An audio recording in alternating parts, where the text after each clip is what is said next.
Di dunia ini kadang-kadang banyak pengadilan, tapi sulit mencari keadilan.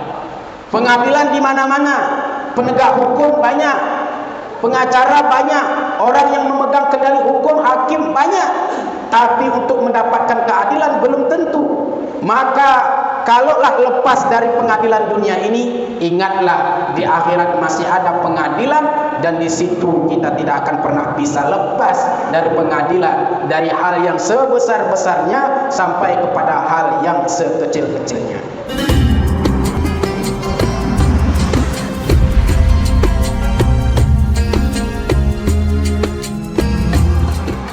Alhamdulillah, wassalatu wassalamu ala sayyidina Rasulillah wa ala alihi wa sahbihi wa mawala. Asyhadu an la ilaha illallah wahdahu la syarika lah, wa asyhadu anna Muhammadan abduhu wa rasuluhu la nabiyya ba'dah. Allahumma shalli ala sayyidina Muhammad wa ala alihi wa sahbihi wa barik wa sallim. Amma ba'du, fa ya ibadallah, ittaqullaha haqqa tuqatih wa la tamutunna illa wa antum muslimun. Faqala Allah Ta'ala fi kitabihil karim, a'udzu billahi minasy syaithanir rajim. Bismillahirrahmanirrahim. Wa tilkal ayyamu nudawiluha bainan nas. Shadaqallahu azim. Saudara-saudara kaum muslimin jamaah Jumat rahimakumullah, bersyukur kepada Allah dengan mengucapkan alhamdulillahi rabbil alamin. Dan marilah kita selalu berusaha meningkatkan ketakwaan kita kepada Allah. Takwa dalam artian yang sebenar-benarnya, yakni menjalankan segala perintah Allah dan menjauhi segala larangan Allah Subhanahu wa ta'ala. Bersolawat kepada Nabi dengan lafaz Allahumma shalli ala sayyidina Muhammad wa ala ali sayyidina Muhammad. Mudah-mudahan di akhirat kelak kita mendapat syafaat dari Rasulullah SAW. Amin ya rabbal alamin. Saudara-saudara kaum muslimin jamaah Jumat rahimahumullah, dalam Al-Quran Allah Subhanahu wa ta'ala mengingatkan kita, wa tilkal ayyamu nudawiluha bainan nas. Kehidupan di dunia ini, kata Allah, kami putar persis seperti roda yang sedang berputar. Ada kalanya kita di atas, ada kalanya kita di bawah, ada kalanya kita diangkat, dan ada kalanya kita akan turun. Ada saatnya kita lahir ke dunia ini, dan suatu saat pasti akan kembali kepada Allah Subhanahu wa ta'ala. Maka oleh karena itu, dalam pandangan Islam, dunia ini hanyalah tempat singgah saja, hanya tempat kita sementara saja. Dunia ini bukanlah tempat tinggal kita sesungguhnya, karena dunia ini pasti akan kita tinggalkan. Dulu kita hidup, yang pertama itu adalah alam ruh. Kemudian ruh itu ditiupkan ke rahim ibu kita, maka kita hidup di alam kandungan. Kemudian setelah itu kita dilahirkan ke dunia ini, maka kita hidup dalam kehidupan dunia yang fana ini. Kemudian detik demi detik, jam demi jam, hari demi hari, minggu pun berganti minggu, bulan pun silih berganti, tahun pun semakin bertambah. Cepat atau lambat, disadari atau tidak, suka atau tidak, suatu saat pasti akan sampai pada titik batas waktu yang telah Allah tentukan, dan akhirnya dunia ini kita tinggalkan, maka kita akan dimasukkan ke liang lahat. Maka di saat itu kita sudah masuk ke fase kehidupan berikutnya, yaitu kita akan hidup di alam barzakh. Bagaimana lamanya kita hidup di alam barzakh? Maka kita akan menanti sampai datang hari kiamat. Kemudian ketika sudah datang hari kiamat, maka setiap kita nanti juga akan dibangkitkan kembali dari kuburannya masing-masing, kemudian menuju kepada mahsyar, menuju ketimbangan mizan, yaitu ditimbang kita antara amal baik ataupun buruk. Maka kita akan diadili dengan seadil-adilnya, dari hal yang sekecil-kecilnya sampai kepada hal yang sebesar-besarnya. Al-yawma nakhtimu ala afwahi afwahihim wa tukallimuna aydihim wa tashhadu arjuluhum bima kanu yaksibun. Maka pada hari itu ketika kita diadili di mahkamah, di pengadilan yang seadil-adilnya oleh Allah Subhanahu wa taala, maka mulut kita akan dikunci oleh Allah. Walaupun di dunia mungkin kita orang yang paling hebat bohongnya, orang yang paling pintar bohongnya, orang yang paling pandai berbohong dan tidak ada yang tahu.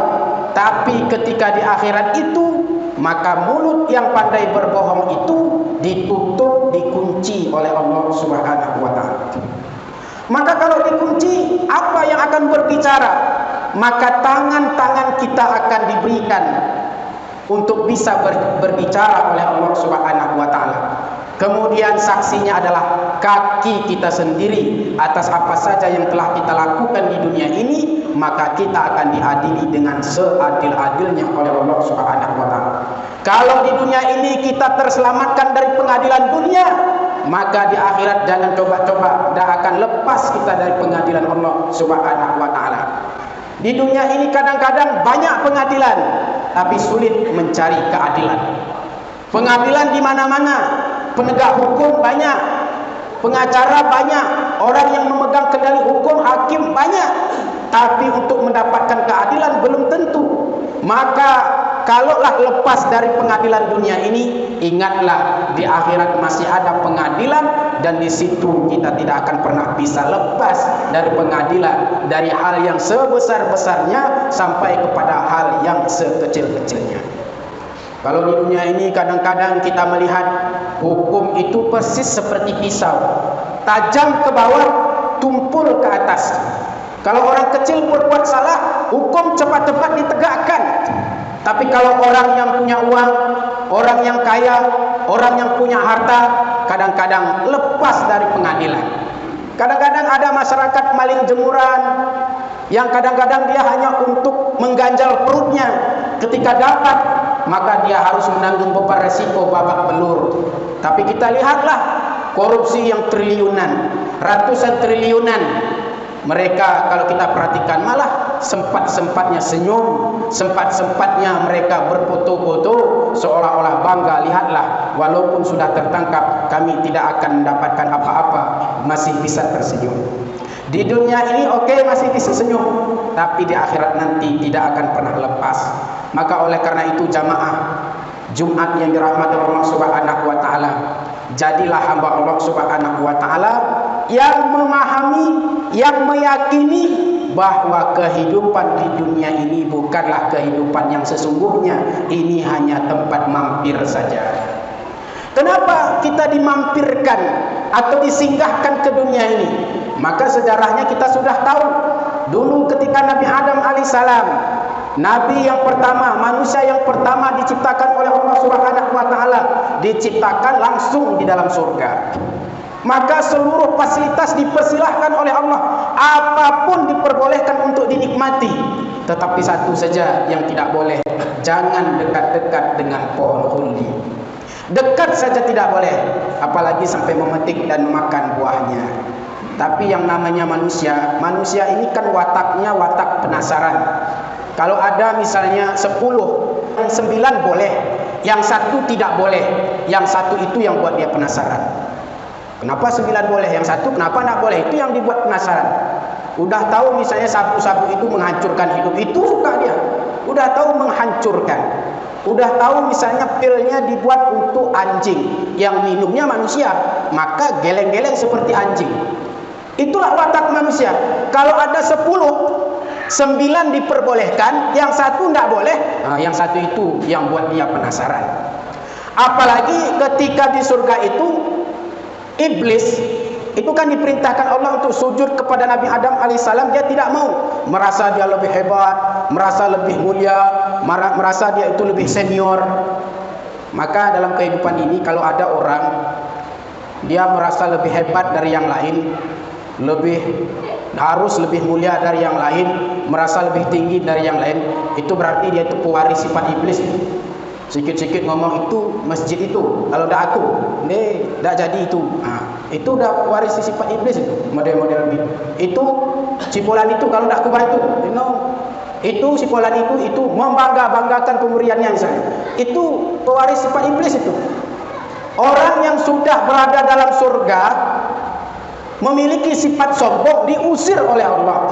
Apalagi kita masih hidup di dunia ini, belum masuk surga pun udah sombong. Yang paling parah miskin sombong lagi. Udah miskin sombong lagi. Siapa yang paling sombong? Yaitu orang yang tidak mau sujud kepada Tuhannya. Udah melarat, udah susah, nggak mau sholat pun, nggak mau ibadah pun, suka menyalah-nyalahkan Tuhan saja. Kenapa begini ya Allah? Kenapa begini? Kenapa begini? Dia sendiri tidak taat, tidak mau memenuhi panggilan Allah Subhanahu wa taala. Ada satu cerita, ini mungkin untuk motivasi untuk kita. Ada tukang pangkas. Ketika ada seorang ustadz pangkas, tukang pangkasnya berkata, "Pak Ustadz, ada apa? Kayaknya Allah itu tidak ada." Allah Maha ada. Allah itu wujud, Allah itu ada. Gak mungkin gak ada. Siapa yang menciptakan langit, bumi, kehidupan ini? Yang menciptakannya adalah Allah Subhanahu wa taala. Enggak ada, kata tukang pangkas. Kenapa engkau bilang tidak ada Tuhan? Karena kalau memang Allah itu ada, masa Allah biarkan orang susah, orang sakit-sakitan, orang melarat, orang serba sulit, ada yang serba kaya makin kaya, yang miskin makin miskin katanya. Sudah selesai daripada ustadz ini pangkas, ustadznya keluar. Dia lihat ada di luar itu orang yang rambutnya panjang. Kemudian dipanggil ustadz itu, "Wahai yang berambut panjang, ayo ke tukang pangkas itu bentar."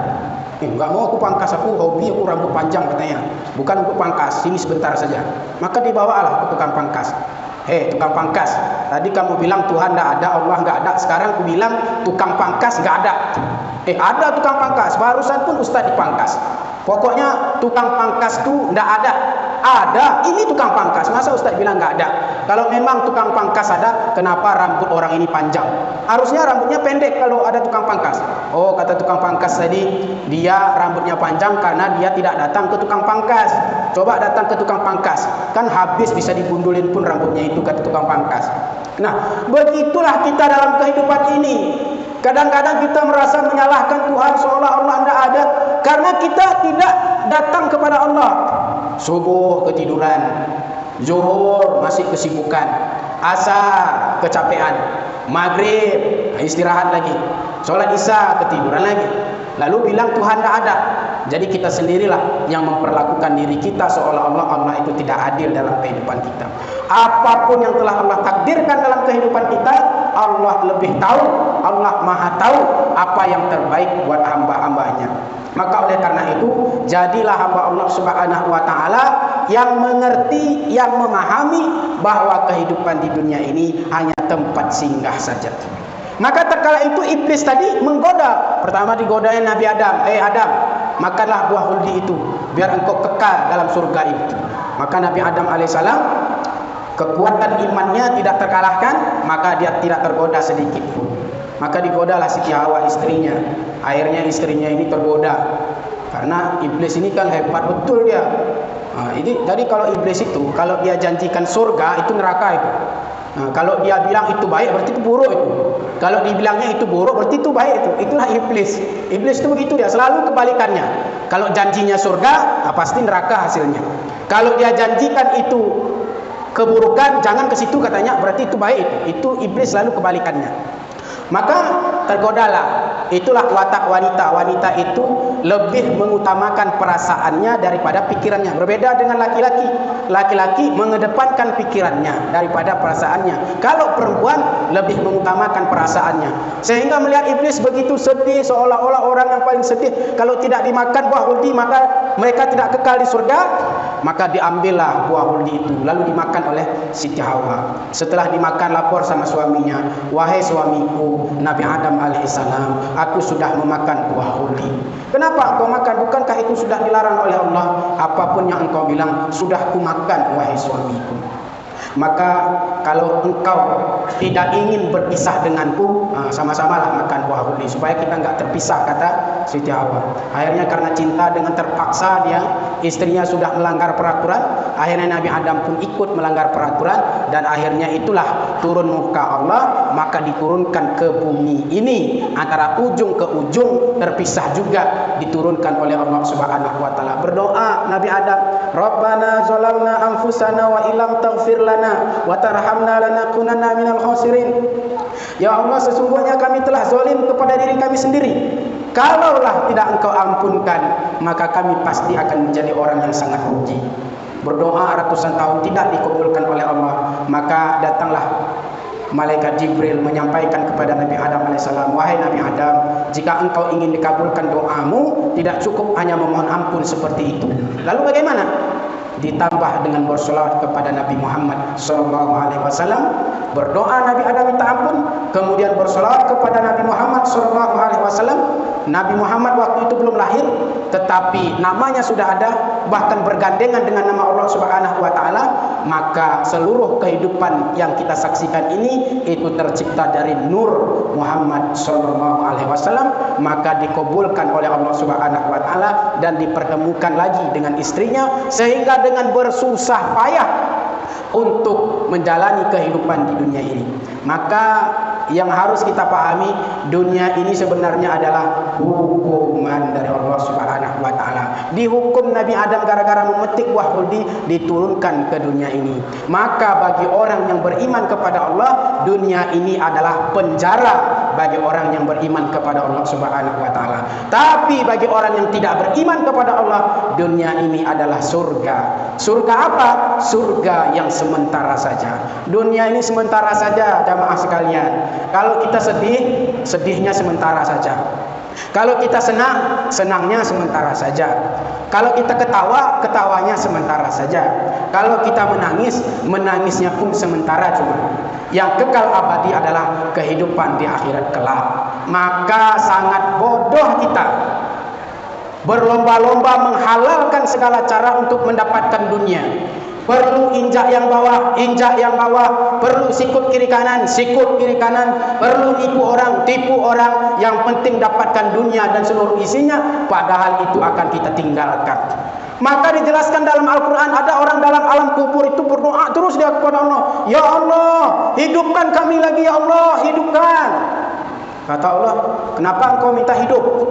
Karena aku ingin sedekah, ya Allah. Rupanya orang yang minta dihidupkan itu, di dunia dia orang kaya, dia cari harta ditumpuknya saja, dia cari uang ditumpuknya saja, dia cari penghasilan untuk dapatkan dunia ditumpuknya, ditumpuknya hartanya, gak mati, meninggal dunia, tinggallah hartanya di dunia, tidak sempat dia nikmati pun, dia sudah meninggal dunia, akhirnya menyesal, dan penyesalan itu sungguh tidak ada artinya. Apalagi, kenapa engkau minta hidup? Kami kepingin sholat, ya Allah. Rupanya waktu di dunia bertengger. Suruh sembahyang, apa sembahyang. Suruh ibadah, apa ibadah. Maku kan. Nah, ada nanti orang ketok pintu, disalah-salahkannya itu. Misalnya seperti jamaah tabligh. Ngapain urusi? Ngapain? Mau sholat aja. Kami mau enggak. Dosamu, dosaku, sholatku. Beruntung kita kalau ada orang mengingatkan kita untuk ibadah kepada Allah Subhanahu wa taala. Karena begitu banyak orang yang lalai akan kehidupan dunia ini. Jamaah Jumat yang dirahmati Allah Subhanahu wa taala, maka kita selalu diingatkan, setiap khotib selalu mengingatkan kita, yaitu adalah marilah kita mempertahankan iman kita ini sampai akhir hayat. Jangan coba-coba mati dalam keadaan tidak beriman kepada Allah Subhanahu wa taala. Jamaah Jumat yang dirahmati Allah Subhanahu wa taala, kehidupan di dunia ini sebentar cuma. Berdasarkan hadis Nabi itu sekitar 60 sampai 70 tahun cuma umur kita. Kalaupun ada yang lewat, jarang ada yang lewat sampai lewat 70 tahun. Kalaupun lewat umurnya 70 tahun berarti diberikan bonus, harusnya makin taat kepada Allah Subhanahu wa taala. Mudah-mudahan kita yang diberikan kesempatan umur oleh Allah Subhanahu wa taala, marilah sama-sama kita minta ampun kepada Allah. Banyak-banyak kita minta ampun kepada Allah Subhanahu wa taala agar kelak ketika kita meninggalkan dunia ini dalam keadaan husnul khotimah, diridhoi oleh Allah. Dengan ridho Allah itulah kelak kita dimasukkan ke dalam surga Allah Subhanahu wa taala. Amin ya rabbal alamin. Barakallahu fil Qur'anil azim. ونفعني وإياكم بما فيه من الآيات وذكر الحكيم وتقبل مني تلاوته إنه هو الغفور الرحيم.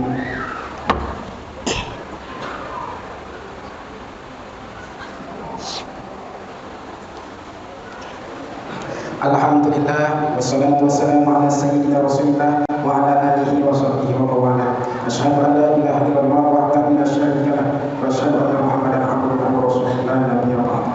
Allahumma shalli ala sayyidina Muhammad wa ala ali sayyidina Muhammad kama shallaita ala sayyidina Ibrahim wa ala ali sayyidina Ibrahim wa barik ala sayyidina Muhammad wa ala ali sayyidina Muhammad kama barakta ala sayyidina Ibrahim wa ala ali sayyidina Ibrahim fil alamin innaka Hamidum Majid. Amma ba'du fa ya ibadallah ittaqullaha haqqa tuqatih wa la tamutunna illa wa antum muslimun. Faqala Allah ta'ala fi kitabihil karim. A'udzu billahi minasyaitonir rajim. Bismillahirrahmanirrahim. Innallaha wa malaikatahu yusholluna 'alan nabi ya ayyuhalladzina amanu shallu 'alaihi wa sallimu taslima. Allahumma ighfir lil mu'minina wal mu'minat wal muslimina wal muslimat al ahya'i minhum wal amwat innaka 'ala kulli syai'in qadir. Nawwir qulubana ya Allah wa rasulika ya Allah. Rabbana zalamna anfusana wa lam taghfir lana wa tarhamna lanakunanna minal khasirin. Rabbana atina fid dunya hasanah wa fil akhirati hasanah wa qina adzaban nar. Ibadallah innallaha ya'muru bil 'adli wal ihsan wa ita'i dzil qurba wa yanha 'anil fahsya'i wal munkar wal baghi